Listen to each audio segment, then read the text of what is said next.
Hi, everybody. I've given this talk or a variation of it a couple dozen times over the last year or so, and I thought I would post it online.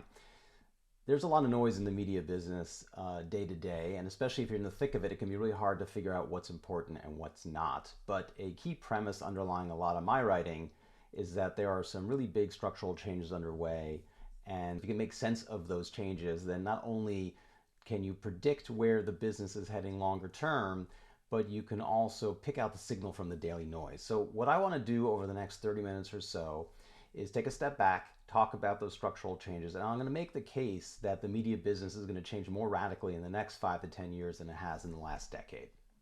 As I said, I've given this talk a bunch of times. Here are some of the places that I've spoken. What I'm going to try to do is tee up and answer three questions, and here they are. Number one, how will value be redistributed in media over the next 5 to 10 years? Number two, to drill a little bit further into the TV business, it's been disrupted, so what happens now? And then a lot of this is going to be pretty bearish for the traditional media industry, so I think a good place to end is what opportunities emerge out of all this. I discuss all these topics in more depth in my Substack, The Mediator. What I'm trying to do here is distill what is probably a couple 100,000 words into 30 minutes. If you want to go deeper into any of these things, I encourage you to check it out and sign up, and it is free. Let's start with the tectonic trends in media. To set the stage, it's important to understand that on an inflation-adjusted basis, media is not growing. That's the orange line there. And this is all media. This is video, print, social, gaming, everything. Why is that? The reason is that fundamentally the media business, of course, is about monetizing attention and engagement, but there really is not a lot of attention to go around. And what you can see here on this top chart is that the average US adult spends 13 hours a day with media. That's 60% of waking time. And although this is a different source, this is a time series of time spent data. And what you can see here is that it grew with the advent of mobile. We got a nice bump. Well, I guess not much about COVID. It was nice, but we got a bump with COVID, and then it really has been stagnant since. So if total time spent is not growing, it's also very hard for value to grow. And as a result, that's why this is the most important question about how value will be redistributed or distributed along the ecosystem amongst these kids all sitting around fighting for their piece of the pie. So to answer this question, earlier this year, I wrote a series of 4 posts about what I'm calling the tectonic themes in media. By tectonic, I mean that they are mostly unnoticeable day to day, but very powerful and I think inevitable. And they are number one, the fragmentation of attention. Number two, the waning power of intermediaries. Number three, the tendency of networks to concentrate both power and attention. And number four, what I call virtualization, which is this idea that the increasing blurring of the lines between the digital and the physical will potentially open up new ways to use media. But I think collectively, these 4 themes represent the low background hum of operating in the media business today. So let me talk about each of these. The first is fragmentation. Everybody knows that attention's fragmenting, but let's talk about why. It's happening for 2 reasons. The first one is that barriers to entry are falling along the entire media product development process. Production, marketing, distribution, monetization, all to varying degrees are being democratized by technology. So, as a result of that, there has just been an explosion of stuff, and we all experience that directly, but let's just put some numbers on it. In TV and film, I estimate that Hollywood generously, this is a generous estimate, produces about 15,000 hours a year of TV and film, but there's 300 million hours a year uploaded to YouTube. In music, there are 200,000 professional and professional aspiring musicians on Spotify, as Spotify defines it, but there's 11 million total artists on Spotify. So that means that less than 2% of all the artists are considered professional or professional aspiring. And in games, you have 3,000 games on a platform like Xbox, you have 100,000 games on Steam, and it's on track for 17,000 new games this year, I think is the latest. And these numbers are only going to get more dramatic as GenAI evolves. So this explosion of content is really what Clay Christensen would have called a low-end disruption. That new entrants come in with a low-quality product, The incumbents ignore it, it keeps getting better, and eventually it challenges the incumbents. And to be clear, a lot of the stuff is very low quality. A lot of it, if not the vast majority, is not stuff you'd want to watch or listen to. It is what you could call crap. And most of the stuff that's going to be created with GenAI will also be crap.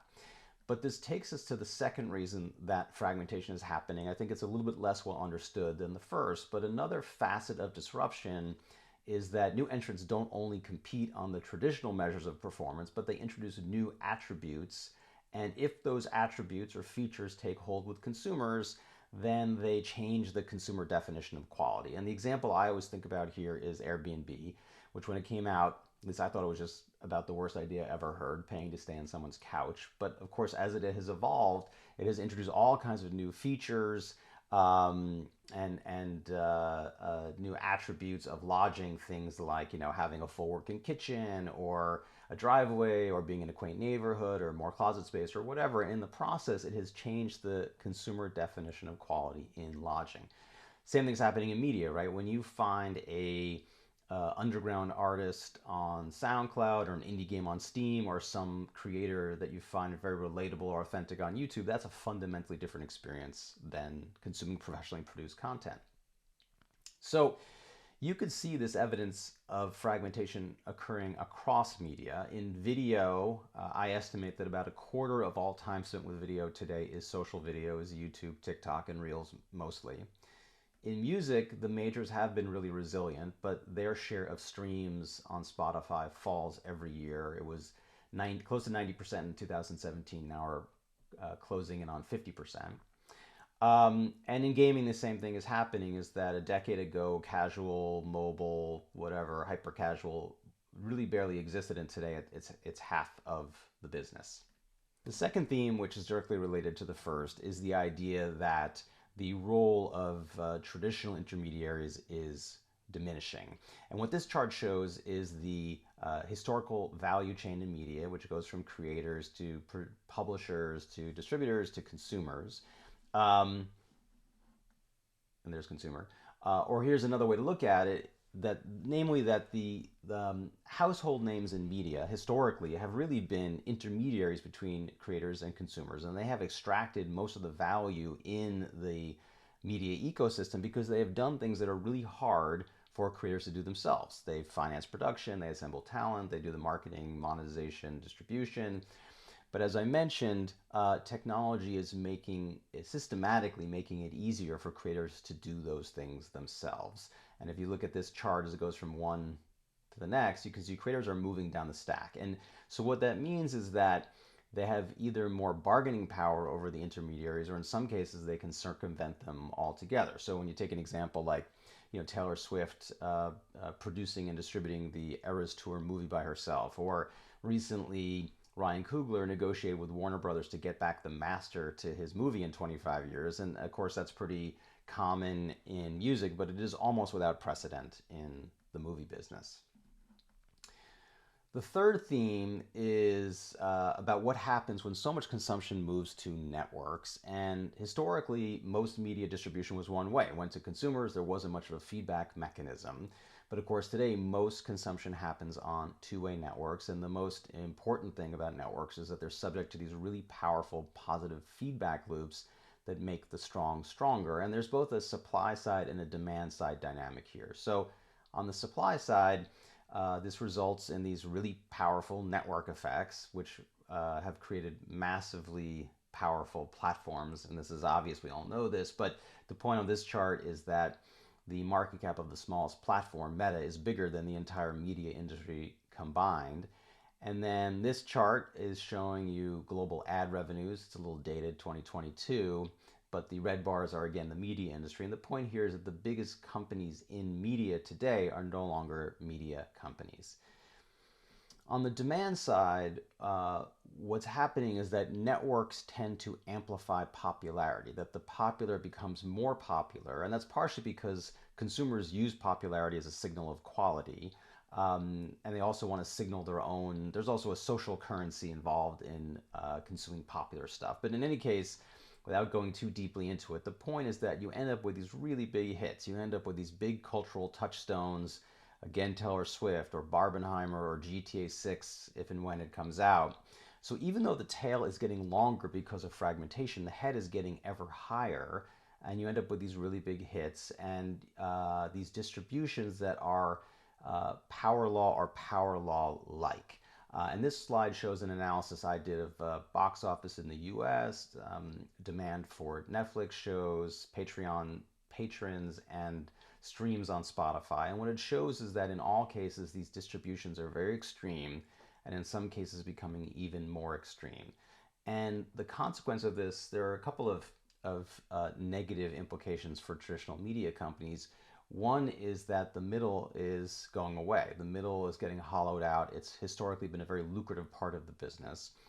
But another problem is that the business is getting riskier because the distribution is becoming more extreme. And then the third problem is that the artists, the creators or creatives at the very tippy top, of course, know they're at the tippy top, and so they use that knowledge to extract more leverage than ever, as I was just discussing. The fourth theme is the most hopeful for the media industry, also the vaguest and furthest out, and just this idea that there are going to be new media modalities, basically created by technology. And in the essay, I talk about a couple of these. In theory, the Apple Vision Pro's been a bit of a disappointment, of course, but in theory, could virtual reality open up a new software upgrade cycle for movies, or could autonomous vehicles free up commuting time, or whatever? The problem here, of course, is that all of these things are unclear, pretty far out, just really hard to underwrite today. So to sum this up here, again, the idea is that more attention will shift into the tail perennially, especially with the advent of GenAI. That the bargaining power of traditional intermediaries is declining. You have this rising concentration of power in a handful of platforms and attention in a handful of hits, and you have this very vague hope of a brighter future. So to try to answer the question that I posed at the very beginning, this chart is looking at how value will be distributed along the value chain. And the bottom line, without reading it, is that it's good for the very top creators. It's really uniformly not good for the traditional intermediaries. It's good for the platforms. The question here is whether the size of the pie is really, or the prize is big enough to move the needle for them. And it's good for consumers in the form of more choice and lower costs. But another way to look at it is that traditional media is really getting squeezed on the one hand by platforms that don't really need to make money in media. A lot of them are using media to cross-subsidize some other part of their business on the one hand, and on the other hand, there's this infinite army of creators. So now I want to move to the second question I raised, which is to talk about TV in the United States. And TV is going through those same kinds of dynamics I mentioned, but I want to talk a bit more about the ideas of fragmentation and disruption. The one sentence summary here is that the last decade in TV and film was really defined by the disruption of content distribution, and I think the next decade will be defined by the disruption of content creation. So let's talk about what happened here. Quick history lesson. This is the video value chain. It's a more specific version of the generic media value chain that I showed earlier, but the value in any value chain is a function of the moats in the value chain, or the barriers to entry. That is a very basic economic concept, that if you have a business with no barriers to entry, then new entrants will come in and compete away profits. So the moats are very important. And historically, there were two big moats in TV and film. One around distribution, because it's very capital intensive and expensive, and the other one around content creation, or what's called here production, because it is also very risky and expensive. And because of that, the TV business was a great business, one of the greatest businesses ever, but it was also ripe for disruption if those moats should fall. And just to give you an example, to go through this quickly, it was one of the most profitable businesses in the economy. You can see here cable network margins were amongst the highest in the marketplace. People were paying for stuff they didn't use. What this shows you on the upper right is data from Nielsen that shows that people were watching less than 10% of the networks that they paid for in any given month. And then cable prices dramatically outstripped the CPI. So what happened, as we all know, is that the internet came in, it unbundled information from infrastructure, and it caused the cost to move bits around to plummet. And of course, Netflix showed up as a proxy for all video disruptors, and it ran the whole disruption playbook. It started with deep library and then picked off kids and then unscripted, and today it is the most, I think, I would argue it is the most powerful company in Hollywood. So let's talk about the aftermath of that. This is a snapshot of the video business in the United States.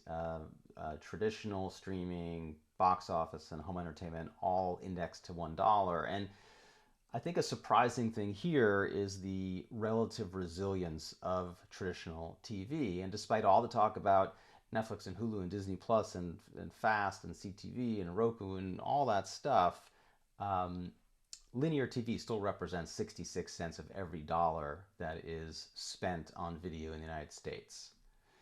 But, as is well understood, the linear business is under tremendous pressure. So I won't dwell on this either. This is a bit of an eye chart, but the purple line is the important one. It shows you pay TV penetration. A decade ago, which is before this chart starts, it peaked around 87%. Now we're headed toward 50% of households have pay TV, or TV households have pay TV. Linear viewing obviously has declined other than sports, and what this bottom chart shows is that those declines have been the most dramatic amongst the youngest cohorts, which is obviously not a good leading indicator. To offset this pressure on linear, of course, all the big media companies have launched their own streaming services: Disney Plus, Max, Peacock, Paramount Plus. They have spent very heavily on content. You can see here content amortization up a lot over the last 5 years.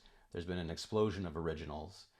But the problem is that streaming has not proved to be the silver bullet that a lot of people hoped.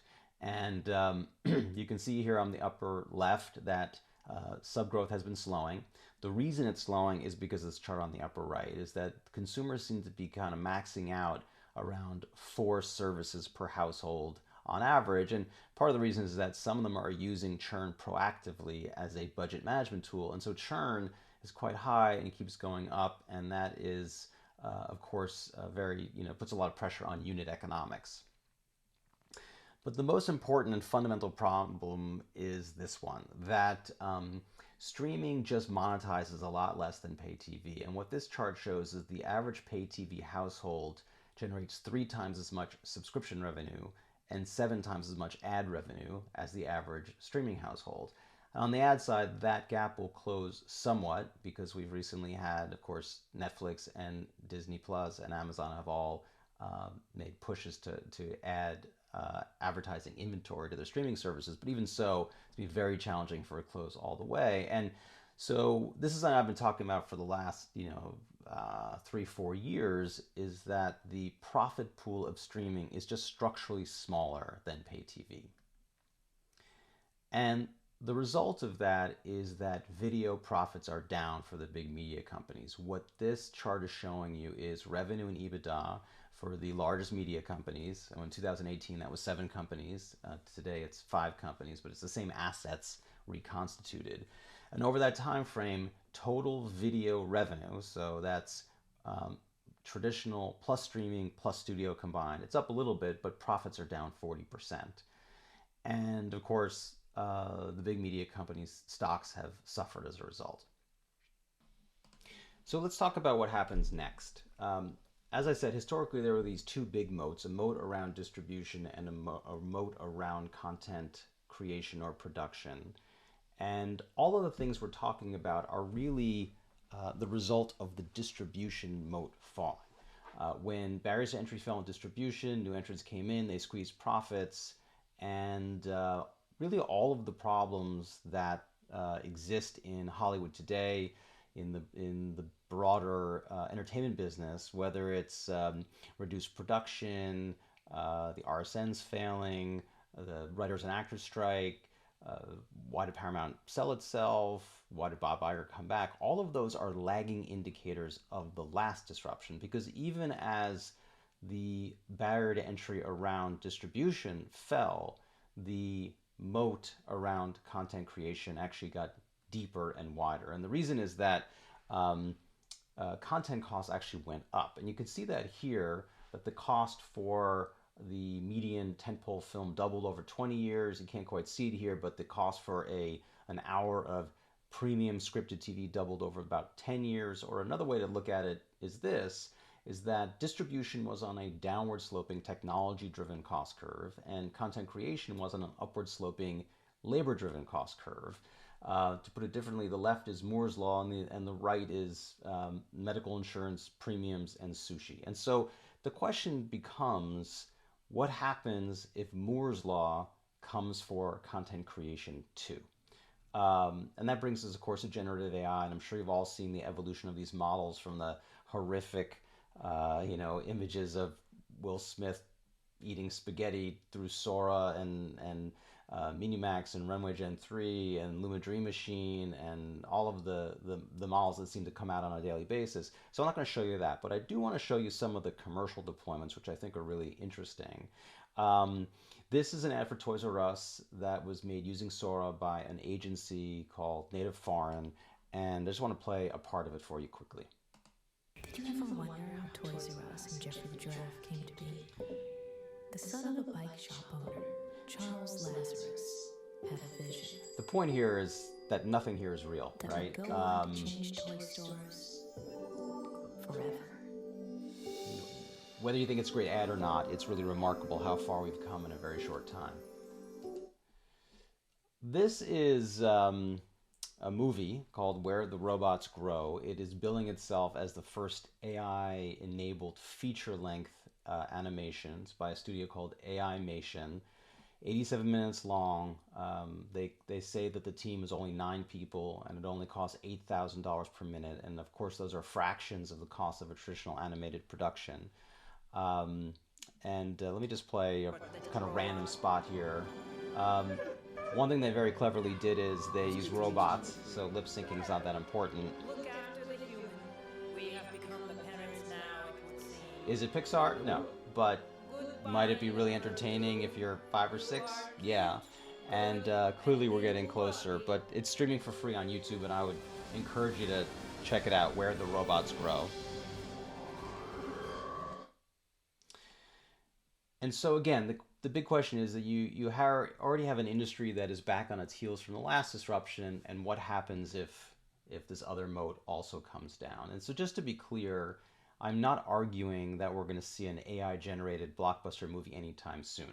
What I am saying is that if GenAI democratizes high-quality content creation, that would just exacerbate the low-end disruption that's already happening from creator content. On the left, you can see data that I think a lot of people have probably seen this chart before, and this is Nielsen data. It shows you that YouTube is by far the largest streaming service in the United States to televisions. So this doesn't even capture PC and mobile, but you can see here that its share of streaming is larger than Disney Plus, Hulu, Peacock, Paramount Plus, and Max combined.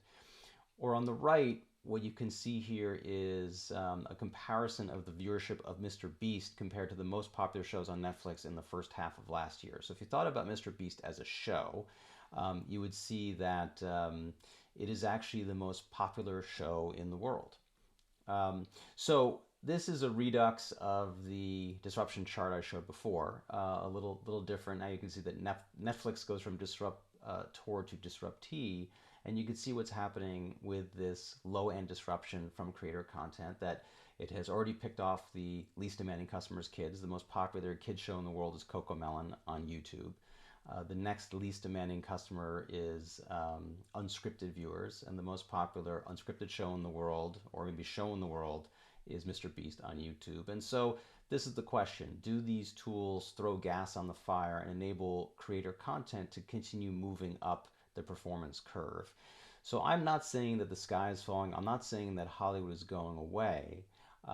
What I am saying is that there is a risk that these models undermine the economic foundation of the business. I think for creatives, there's less a risk that Hollywood replaces you with AI, and there's a greater risk that AI undermines the economics of the people paying you. So just to hammer home the point, here's a recent movie made by one guy, a short 5 minute short. His name is Dave Clark. And I won't play you the whole thing, but I think the key to keep in mind here, and the thing I always think about when watching these kinds of films, is that these are the worst that these tools are ever going to be.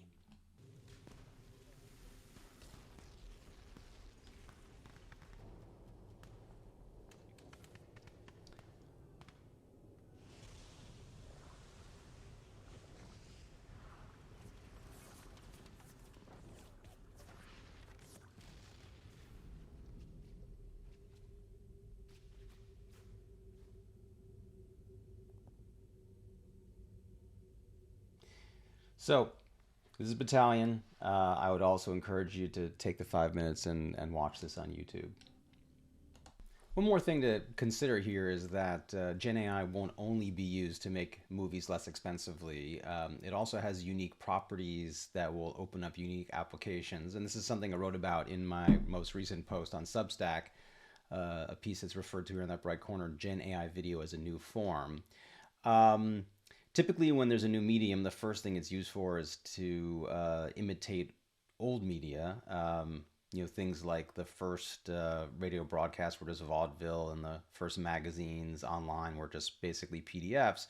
But what happens over time is that the creatives learn to exploit the unique properties of the medium and do unique things. And I think that's going to happen with GenAI as well. And so when you start to think about what GenAI can uniquely do, obviously it's going to be much less expensive, and so you're going to have much more risk and more experimentation with formats and storylines. You're going to have broader representation. It's going to open up fan creation in video, which is a new thing. And then you get to a bunch of stuff that's just kind of hard to get your head around, at least it is for me. But questions like, what does it mean that video can be rendered real time? What does it mean that all video is inherently three-dimensional? What does it mean that it's unconstrained by physics? I think it's going to take a while for creatives to figure out how to exploit those things, to see what actually takes hold with consumers. But the bottom line here is that just as social video changed the definition of quality in video, I think GenAI will do the same thing, and it just opens up a new vector of competition with professionally produced content. When you draw the parallel between this disruption and the last one, is that this one could happen a lot faster. One reason is just simply internet scale. As I mentioned before, Hollywood put out 15,000 hours of content last year, and there were 300 million hours uploaded to YouTube. And what that means is that only a very small percentage of that needs to be competitive with Hollywood. I'm not saying comparable, just competitive for time. To be really impactful. And consider that if just 0.01% of that 300 million hours is considered competitive with Hollywood, that's 30,000 hours a year. That's twice Hollywood's annual output. The other issue is that the last disruption required a huge lift in terms of infrastructure build, wireless and wireline broadband infrastructure. Consumers had to adopt broadband, they had to adopt streaming, they had to get connected devices to their TVs. All those things are now in place. And so if there was a great TV show released, an AI-enabled TV show released for free on YouTube, that could be the most popular show in the United States the next day. The last point is that I think it's going to be very hard for the studios to adapt to this, and that's not a criticism of the studios. It's really a commentary on just the structural challenges. Maybe most important when you, again, draw these parallels is that creating content is much more core to what they do than distributing it, which is going to make it just add to the complexity. And then they're also very leery of any talent backlash, particularly after the strikes last year. They're very leery of running afoul of some of these unresolved legal questions. And so I think it's just going to be a really challenging thing for the studios. So to finish up here, try to look at the light at the end of the tunnel, I think an important question is, well, okay, if you believe all this is happening, what opportunities will emerge? And there's not easy answers here, but I think as a generality, the good news is that when one input into the production process becomes abundant, other things become scarcer and more valuable. So, what is scarce in a world of infinite content? Obviously, good ideas are still quite scarce. Distribution and curation will be more valuable than ever. Proprietary technology, which is a very broad topic. Consumer time and attention still very valuable, and keep in mind, linear TV still commands a lot of that.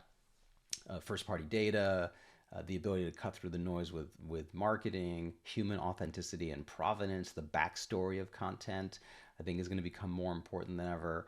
The ability to create fandoms and community, premium IP, libraries, IRL experiences, especially sports, and having talent relationships. And many of these things are accessible to traditional media companies. So I think this really is the challenge for everyone in the media business, is to figure out what are their core competencies that they can lean into that become even more valuable as content becomes more abundant. So I will stop there. Typically, if I was giving this presentation live, we would now tease apart some of these issues and dig in deeper. But even in the absence of that, I hope that you found this a good use of time. Thank you.